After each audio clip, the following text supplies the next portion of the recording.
Brawlers, baby. You're listening to the Brawlers Sports Boxing Show podcast, starring CEO Rick Muhammad and G Money. The Brawlers Sports Boxing Show podcast. What's up, boxing fans? It's your boy Rick Muhammad. Brawler Sports Media Boxing Show is in the building. I got my sidekick, my main man, G Money, with me right now. It's another week, and you know we report every week. We always want to keep you guys up to date on previous fights from the previous past weekend. So let's just kick it off, G, with the Oscar Valdez fight. A lot of people, you know, feel that Oscar Valdez lost that fight and that his opponent got robbed, and that was a hell of a fight. But politics kept it alive and gave him the win. What's your thoughts on that fight? To be honest, I didn't watch the fight based off the fact that, you know, I didn't agree with the fight taking place, so I didn't want to support watching that fight, being that he tested positive. But I definitely heard about how the fight played out, and I'm not surprised, man. This is boxing, and you know, when you're the A side, and if it's a close decision, you're gonna usually get it, no matter what. And you know, Oscar Valdez is with Top Rank. It's a Top Rank show on ESPN, so I'm not surprised by it. But you know, moving forward, I think there should be more punishment for Oscar Valdez. You know, but that's not going to happen, is it? Why he's moving on? They all the WBC required that he gets a 1-year probation. So does that mean he still gets to fight with the probation? Like, how does that work? Yeah, he gets to fight because that's why this fight happened against Robson Conceicao, I believe that's how you pronounce his name. Robson Conceicao. And so yeah, moving forward, his next fight is up. And based on how I saw clips of the fight, I didn't watch all of it either. I saw clips of the fight, and Conceicao was he was in that fight. He was putting it on Oscar. Yeah. And, you know, I mean, I felt like it could have been a tight split in favor of Robson Conceicao. Mm-hmm. But, you know, Oscar pulled out the W. It is what it is at the end of the night. Shit, he got the W, and that's all that matters. Looking at the way he looked versus how he beat Burchell. Right. That's last performance last weekend. And Herring and Shakur Stevenson beats him easily, hands down. No, I was just about to say, you know, it's good that he won, you know, because he's going to get his ass taxed when he fights Shakur Stevenson, hopefully next anyway. So you could bank that. Facts. So we're gonna move right along off of Oscar Valdez and jump right into this. I don't know if you want to call it a fight or if it was a embarrassing night for boxing, if it was a nightmare. But Evander Holyfield fought Belfort. And in the first round at the bell, Belfort jumped on him like he was supposed to. This is a 58-year-old previous world champion. Older now, of course. Reflexes is off. Legs, footwork. And he jumped on him. And he, you know, in my opinion, he was throwing haymakers. However, I didn't see anything really clean to catch Holyfield to make it look as if he was hurt. However, the power behind the punches, I think, knocked Holyfield off balance. Like I said, his footwork didn't just seem to be there, and that caused him to go down. Of course, the referee called it a knockdown because the guy is throwing punches. However, Holyfield used to have a tight defense himself. He was close catching those shots off his arms, you know, pretty much like he in his gloves. So got up, he beat the 8 count. Belfort jumped back on him again. He's welling on Holyfield, not landing anything. If you rewatch it, Holyfield's catching him, all of that. He's just letting this guy have his fun for now, you know, like, hey, let my legs get up to me and get the feel of these.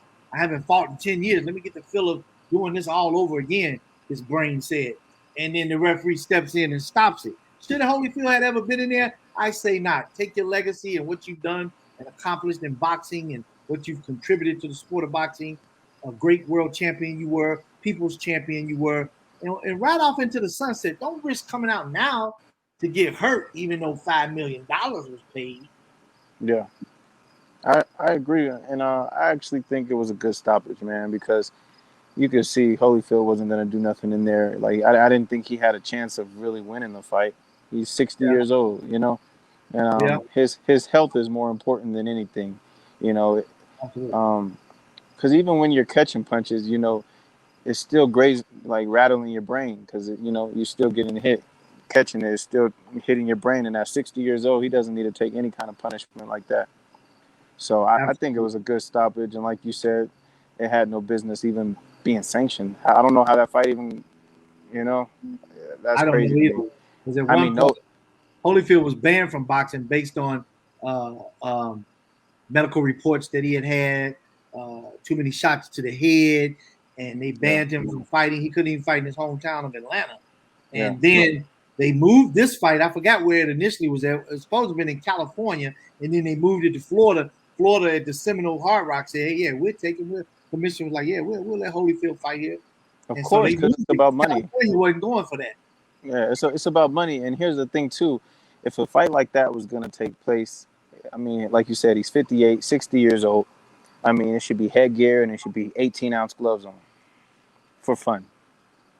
Yeah, And it really shouldn't even be I mean, I'm just saying that shouldn't happen anyway either, but you know, it was like a real fight, that and was that's protection. That's too much like right though, because they know the fans not going to get with that. What's this big ass exactly. headgear and these big ass autographed gloves on for? Yeah. No, we want to see him get down like in the old days, like he was when he was well known as the real deal. But I mean, like the rumor on the street is that Triller gave him $5 million. That's a handsome ransom. Wow, that's insane. It's not worth my health. Put it like No, that. no, it's not. I could do a couple of autograph signings all year round. Maybe get my agent or my manager to give me some endorsements and do something like that where I can eventually make $5 million in the year. But I'm not gonna get out here and risk getting my clock rattled. Yeah. And You know, that's what he risked. And yeah, so it was a good stoppage, and just it's not going to be the end of these kind of fights happening, but unfortunately. he's still campaigning for the Mike Tyson fight. Do you take that fight? No. After somebody saw this fight, do they even allow this fight with Mike and him to happen, or do they waive it and say, nah, not a good look, Evander? If it makes dollars, it makes sense. So I think it probably would happen, just being that it's Mike Tyson. Mike Tyson will always have this big name, And nobody and cares if either one of them die in the ring, as long as the numbers are there for the fight. yeah, And pretty much, that's self. That's self. basically, yeah, Fans are selfish to want to see it. They should be like totally against it for the love of your legendary heroes, Mike Tyson, Evander Holyfield. But yeah, moving right along, we got really, really good news. Finally, we're gonna see Terence Bud Crawford and my man Showtime Shawn Porter get down November 20th in Mandalay Bay. And this is what everybody's been waiting for. And now the critics can shut up about, well, has Terence Porter really been tested? Not only is he going to be tested, he's going to show up and show out on Shawn Porter. In my opinion, he's going to stop him or he's going to beat him profusively where the ref is going to have to stop it or his corner is going to have to stop it. But Crawford knows this platform and this night on that stage, he's going to shut all the critics up. This is what he wants. And it's going to be his strongest statement to Spence and Ugas and anybody else that want to get it or avoid him. man. I just want to start by saying I'm so happy for Crawford to get this fight finally. Yeah. This is a career defining fight for him, based Very off of just based off of the criticism this man gets in the sport of boxing, which is not so as yeah, yeah. it's just so unjustified in my opinion. But like I said, I'm just really happy that he gets this opportunity. He will get all the respect after he destroys Shawn Porter, in my opinion. Like you said, I think he's gonna put on a performance that will never be forgotten. Like I think Terrence is, I think he's going to just, man, it's gonna get so ugly in there. And Yeah. I think Kenny Porter might have to really consider stopping it. And I know people are going to think I'm crazy because everybody's used to seeing Shawn Porter. He's always in a tough, good fight versus Bully. elite. The bully in Versus, the ring. versus elite fighters, Keith Thurman, Kell Brook, Errol Spence, Danny Garcia. It's always competitive and it's a great fight. He's never in a dull fight. But listen, man, Bud's Styles different. make fights though. And Bud Crawford, he's just so different. He's got so much in his arsenal. And I think man, just be prepared, boxing fans, because you're in for a treat. And Bud's about to show out and show why he's one of the greatest of all time. That's a hell of a way to sit down a week later at the Thanksgiving table too. Oh Hey, yeah. listen, and here's the other thing. It's a 60-40 split. Bud Crawford's getting 6 million. For boxing fans, 10 million's on the table. 60% to Bud, that's 6 million.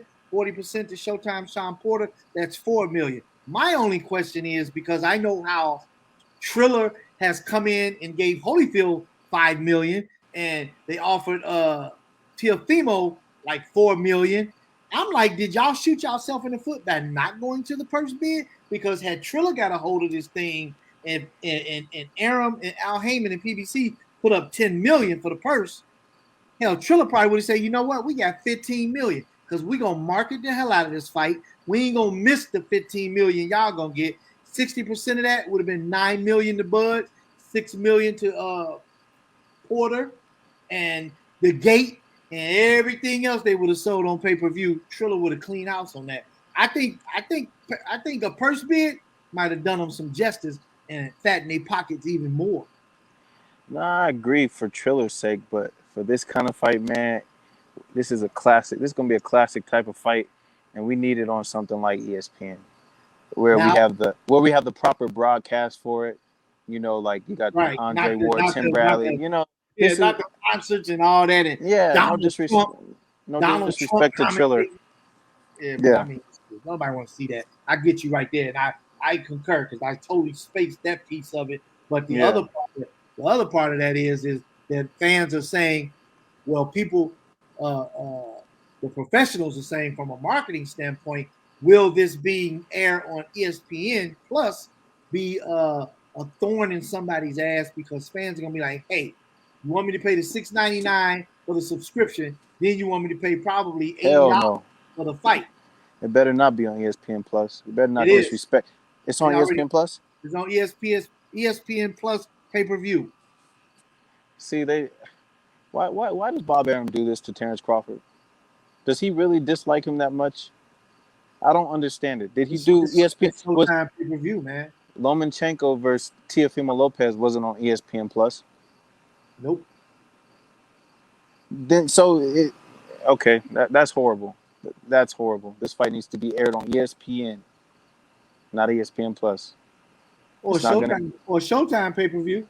But definitely, if you don't fans pay-per-view, they shouldn't have to pay for the streaming of the subscription.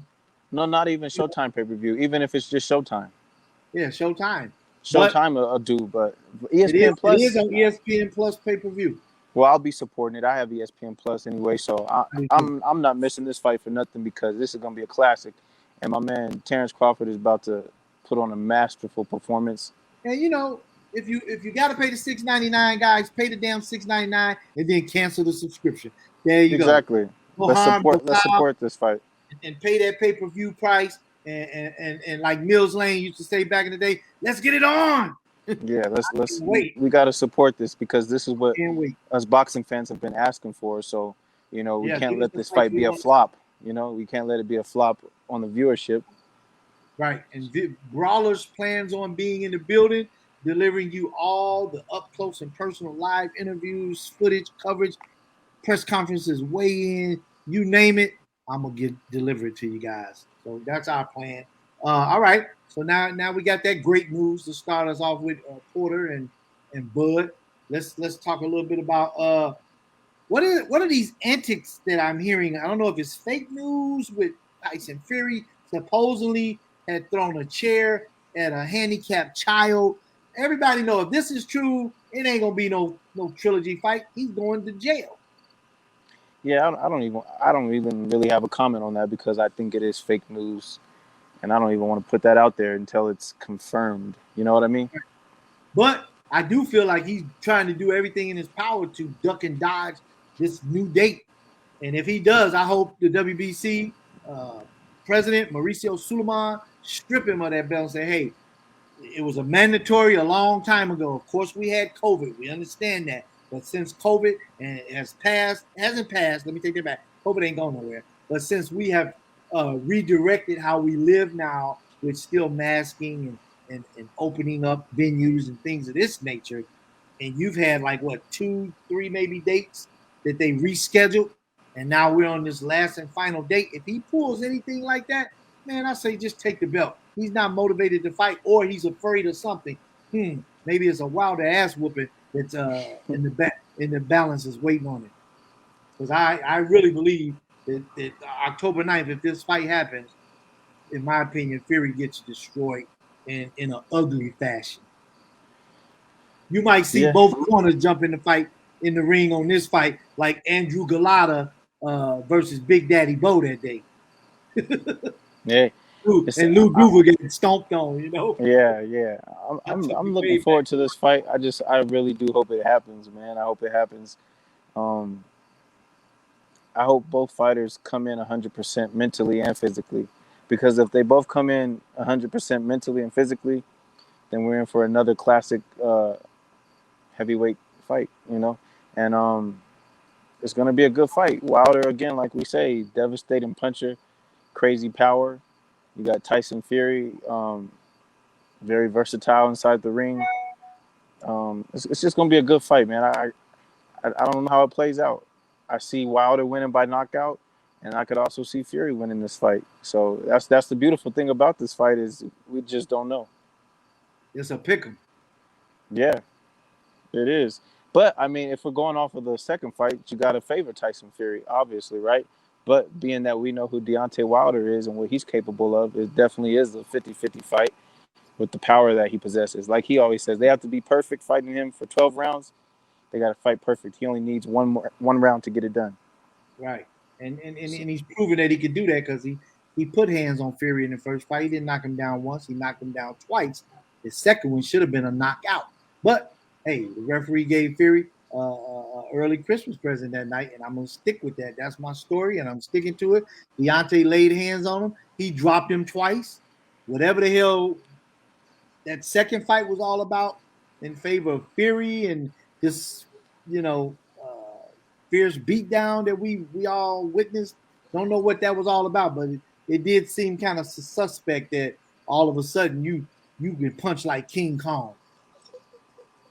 But that's a W for him, and he got the W, and that is what it is. But now we into the third fight, and let's see what Wilder brings to the table, because I really think, truthfully, that he is going to get his redemption, man, on the 9th. Yeah, I agree. It is very suspect how Fury possessed the power that he had in the rematch, being that we never seen that before from him. But then I think about it, I'm like, well, I mean, is Emmanuel Stewart's teaching of his nephew Sugar Hill that Kronk style? Emmanuel was known for turning that right hand over and teaching that, and teaching knockout power and how to throw the proper way. Could he have, got Tyson to sit down on his punches? Something that Tyson never did in his career. I thought about that. We never seen Tyson sit down on his punches because he's such a pure boxer. He's always on his feet, and so on his toes. Yeah, so he's always on his toes. But then you got a 6'9", 300-pound man. I feel like any man who knows how to box, if he turns over, you're going to have some kind of power at that frame and size. So I don't know. If his footing is planted properly, yes, and he puts that torso in it, turns that punch over perfectly, and catch you clean on the jaw, flush or not flush, but clean. You got to catch him clean. You could go to sleep. Well, then we just answered that question then. So, because I agreed with you, but then thinking about it like that, I mean, he does have the teaching. His trainer is a teacher that kind of perfects that, as we know, Emmanuel Stewart, the Kronk Gym, Tommy Hearns, Lennox Lewis. He had a bunch of folks. He had a bunch of fighters. He had a list of fighters, and they teach that. And, that's what Fury was saying that Sugar Hill was doing, and he did execute that in the rematch. So, like I said, man, this third fight is going to be interesting. Very interesting. Yeah, well, we can't wait for that as well. I'm about as excited for that one as I am for Bud and Porter. Yeah, me too. Those are the two best fights. Well, Canelo. So we got Canelo, Plant. Yeah, Canelo and Plant. And then we'll talk about Shakur and Herring. Let's talk about them real quick, because let's get to it. They're coming up here soon too. So looks like both fighters are going through a very vigorous type training regimen that they always do. I know they're good friends. Business is business. So on the day they fight at State Farm Arena, who I'm gonna say I got Shakur Stevenson winning that fight. Uh, absolutely. And I'm gonna go on record in my opinion and say, for I'm me, a Herring fan as well, so no, yeah, I like Herring. He's a very good fighter. He's improved so much under Bomac and that team. yeah. It's insane actually. But I'm a huge Shakur fan, and I'm gonna go on record in my opinion and say that he is in boxing today the most talented fighter in boxing of any fighter in boxing, in my opinion. He's got his skill at this age. His defense is second to none. Well, His you know defense. who, go ahead. No, yeah. I'm just saying his defense is second to none. You know who he trains with and spars with, which is Bud, why he Bud Crawford. yeah, and you know Bud. That's Bud's on my all-time list. I know people might think I'm crazy, but for me, Terence Crawford is in my top 5 pound for pound ever, and that's just how it is. He's been my favorite fighter from the moment he fought British Prescott. See, most people don't even know about that fight who aren't really seriously followed Crawford's career, but yeah, he's a special fighter, and so is Shakur. No doubt. No doubt. And but I got Shakur winning unanimous, clean boxing, pure easy win. no stoppages. That fight's going the distance, I'm hearing you say. Yeah, I don't see Shakur stopping him, but if Shakur were to stop him, it could be late rounds, but I don't see it happening. Okay. All right. So we touched a little bit on that. That fight's around the corner as well. Is that fight October or November? Herring October 23rd. Yeah, 23rd of October. Arena, Atlanta, Georgia, in the ATL. Yeah. And then we have, I do believe, correct me if I'm wrong, Plant and Canelo is a done deal. That's a done deal as well. Yep, I believe tickets are on sale now. Okay, so we're gonna see the super middleweight championship of the world versus Canelo Alvarez, Canelo Alvarez, and Caleb Plant. So we got 3 big fights that everybody's hyped to see. We got Bud versus Porter. We got Wilder versus Fury. And now we got Plant versus Canelo. So we're closing out the year strong in boxing, and we got 3 potential mega fights, and all 3 of these fights coming up potentially could be one of them, if not all 3, could be a tie for fight of the year. Yep. Could be potentially tied for fight of the year. Did you freeze up, G?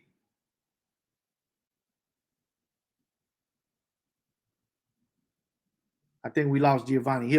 He'll log back in soon and come back to us. But yeah, we potentially have 3 fights in the remaining of this year, and they're all back to back. You know, we got Wilder in October.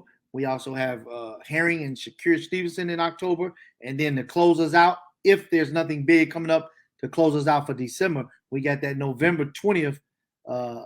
We got November 20th to look forward to with Porter and Bud.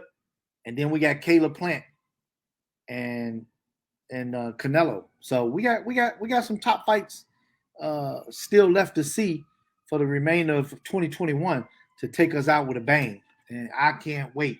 Also, I want to talk to you guys real quick about a young amateur fighter that I had the pleasure of speaking with and meeting. Very talented, special kid. He's 14 years old.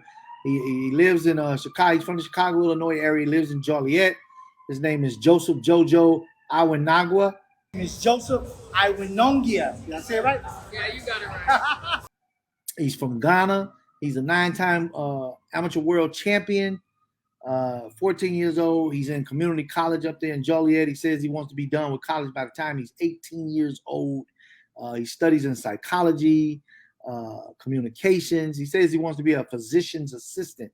I was like, Brother, you can be anything you want to be. And from the sound of it, skip physician assistant. You might well just be a brain surgeon or cardiologist, heart surgeon. You could have the world right now. You're on track. I mean, a lot of 14-year-olds aren't even thinking like you're thinking, man. They're just being 14, doing silly stuff and enjoying life, which I'm sure you are too. But at the same time, you understand about how hard it is in this struggle. And I'm sure your dad and your parents and all your other relatives are telling you, hey, this is a rough, cruel world out here And that's why you're trying to get your stuff together at a young age. And he said, "Hey," I said, "What would you tell other youth like you in your age bracket?"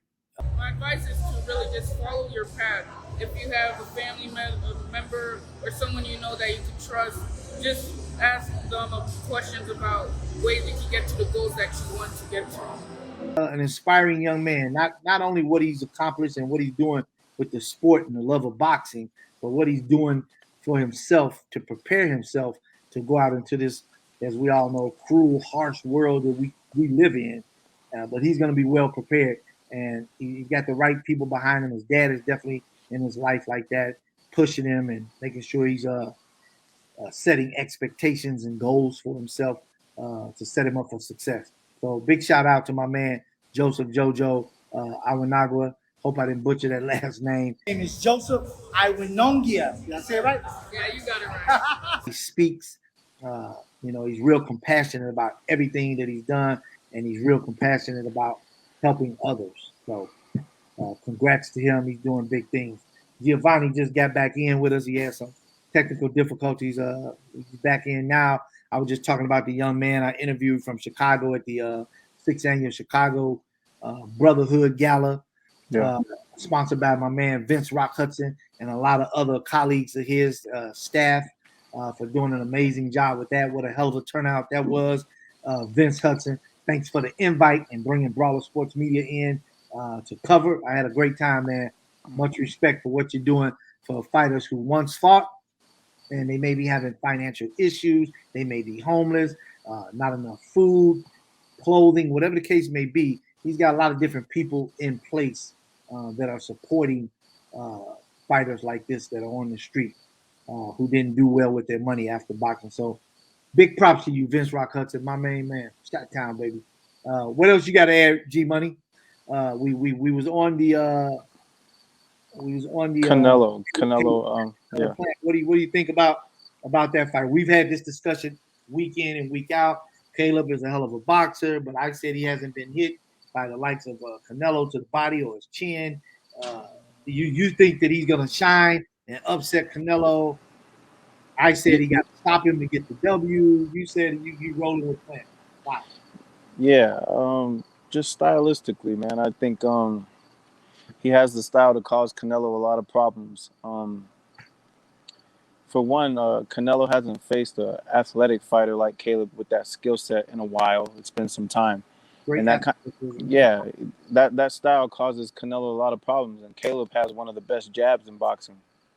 And I think that if he could stay disciplined to his game plan and execute it using his jab and using his footwork at the right time, one thing I don't think he should do, I don't want him wasting energy just moving around, because that's not going to work versus Canelo. He's got to use his. He's going to take the ring. Yeah, he's got to use his footwork in the right spots, which he's capable of doing. He has great footwork. And he's just really sharp, man. And I think he's going to cause Canelo more problems than the world thinks. And, of course, yeah, Canelo is rightfully so the favorite. And will I be surprised if he beats Caleb? Absolutely not. But, I'm picking Caleb for the upset because I really feel that he has the skills, the talent, the size to do it. What kind of I hope they're doing random blood and urine tests for this fight. I really do. Veda, USADA, both. USADA, yeah. I hope they're doing USADA. If Caleb, I hope him and his team have that in the contract. Leading up to this fight, the night of the fight and after, I really hope they do that. So what kind of a Caleb Plant do we see? I know you say you have a good jab, this, that, and the other. What kind of Caleb Plant do we see when Canelo depicts all of that, take it away from him? Now what does he have left? He takes the ring, he takes his jab away, puts him in a fight, digs to the body, brings it back up top to the chin. Who do we see here? Somebody that's going to be scrambling for their life? Well, what I think is going to happen is I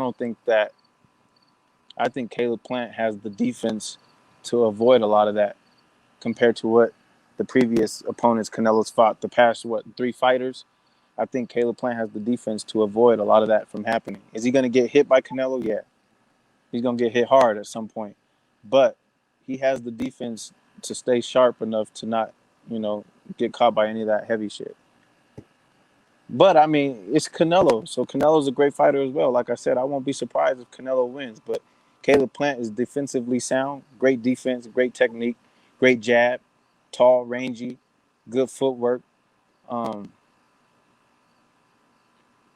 I mean, his chin was tested versus Jose Uzcategui, and Jose at that time was a killer.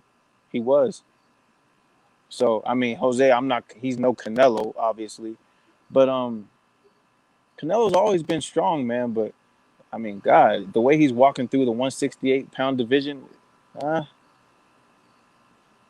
you know, breaking the eye socket. I don't know. It's Well, just it's.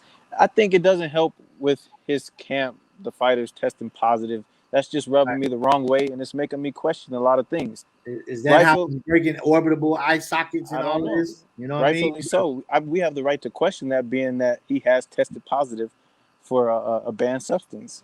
So I'm just saying, like Tim Bradley said, Canelo used to get tired. He doesn't get tired anymore. I mean, I don't know. It's just a lot of things playing the factor to make me wonder about things when it comes to Canelo. Great fighter, but breaking orbital bones and knocking people out, stopping Callum Smith, beating Callum. I don't think he stopped him, but he beat Callum Smith the way he did. Who's 6'3", one natural 168 pounder. You weren't doing that to some guys at 154 pounds. You didn't stop Alfredo Angulo, who's at 154, but you go and destroy Billy Joe Saunders at 68 and walk through Callum Smith, and I don't know, man. It just makes me question it, knowing boxing the way it is. Like I said, you didn't hurt Floyd at 150. Nope. You hit him clean a few times. You didn't hurt Floyd at 150. Floyd has a great chin, but I'm still Alfredo Angulo. You didn't stop him, or you didn't knock him out like that. Amir Khan was moving up from 147. It's just a lot of questions I have. All right.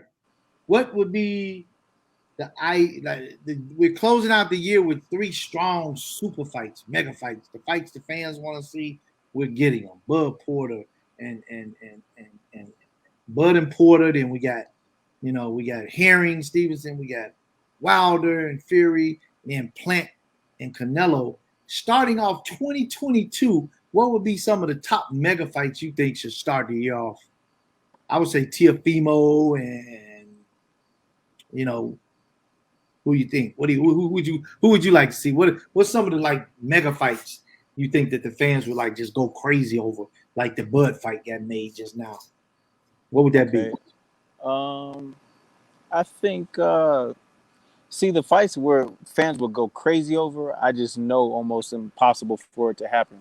You know what I mean? Like for me, Tank versus Teofimo, I think the world would go nuts over that fight. Yeah. Stylistically, that fight would be insane. Or Ryan Garcia.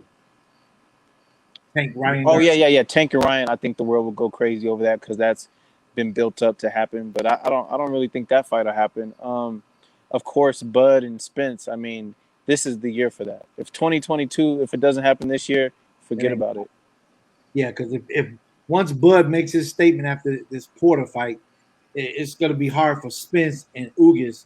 Ugas wouldn't duck him, but it's going to be hard for Spence and them if they are making excuses to not make this fight happen for any reason whatsoever after he dethrones Porter. Yeah, I don't. That's the fight I really have always wanted to see. Because I'm gonna be honest, I've always been, it's like, what can I say? It's the comparison of no, I'm not even gonna do that. But I think Bud's better than Errol, and you're either Errol or Bud, and I think that Bud will beat Errol. So I really wanted to see that fight happen because a lot of people think that Errol will walk through Bud, but I just don't think it'll happen. All right, that's it. That's it for now. You got anything else you want to add? That's it. Yeah, that's pretty much it. I think we got everything covered for up and coming fights. But again, I really am excited for the news that Bud and Shawn Porter got made. I'm looking forward to that. That's going to be a very good fight. Let's hope everybody stays safe and masked up and don't catch COVID. Exactly. Or we don't have any mishaps in training camp where people getting hurt. Let's just hope and pray that everybody's doing what each camp is supposed to be doing to stay healthy and to make this fight happen on schedule, if you will. Yeah, And for sure. keep that November 20th date locked in. So let's keep that in mind. Well, that's it, guys. We're ready to get out of here. Hope you guys enjoy what we covered today. It's always good. We love to hear from you guys' feedback, your thoughts. You don't have to be a critic or analyst. Boxing is your thing. Let's hear what you got to say about your favorite fighter or fights. This your boy Rick Muhammad, Brawler Sports Media in the building. My main man G Money. Hey, remember what I said? The pandemic hasn't gone anywhere. There's a lot of cases of children now that's positive with COVID. They never should have brought schools back in, but that's my opinion. And hey, that was a dummy move in my opinion too. Governors should not have been all on board for that. Kids should have been given the opportunity to continue to virtual school because now the pandemic has spread, the Delta variant has spread, and you got a lot of cases now where kids are sick now, and the hospitals are overflowing again. So, hey, keep masking up, keep your hands clean, social distance. Let's stay safe, man, so we can stay alive. That's it, 100. Vaccinated or not. All right? Till next time. Let's go, champ.